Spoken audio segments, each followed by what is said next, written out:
ನಿರೂಪಣ ಅಂದ್ರೆ ಒಂದು ಪ್ರಶ್ನೆಗೆ ಉತ್ತರ ಕೊಡೋದು ಅಂತ ಅರ್ಥ. ಅದನ್ನ ನಾವು ಈ ಛಾಂದೋಗ್ಯ ಉಪನಿಷತ್ತಿನ 5ನೇ ಅಧ್ಯಾಯದ 3ನೇ ಖಂಡದ ಭಾಗದಲ್ಲಿ ಗಮನಿಸಬಹುದು. ಶ್ವೇತಕೇತು ಮತ್ತು ಅವನ ತಂದೆ ಒಂದು ಕಡೆ, ರಾಜ ಇನ್ನೊಂದು ಕಡೆ ಇದ್ದಾರೆ. ಅವರಿಬ್ಬರ ನಡುವೆ ಒಂದು ಪ್ರಶ್ನೆ ನಡೆದಿದೆ. ಆ ಪ್ರಶ್ನಕ್ಕೆ ನಿರೂಪಣ ಅಂದ್ರೆ ಉತ್ತರವೂ ಕೂಡ ಕಂಡಿದೆ.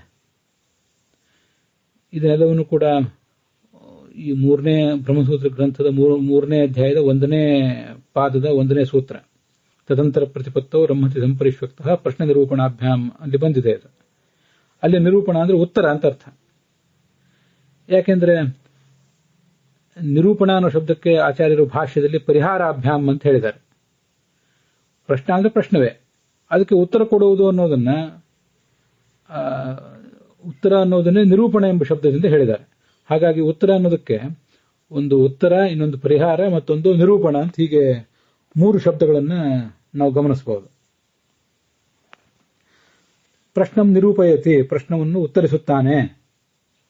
ಪ್ರಶ್ನಂ ಪರಿಹರತಿ, ಪ್ರಶ್ನವನ್ನು ಉತ್ತರಿಸುತ್ತಾನೆ ಅಂತ ಹೀಗೆಲ್ಲ ಅದಕ್ಕೆ ವಾಕ್ಯ ಪ್ರಯೋಗವನ್ನು ಕೂಡ ಮಾಡಬಹುದು.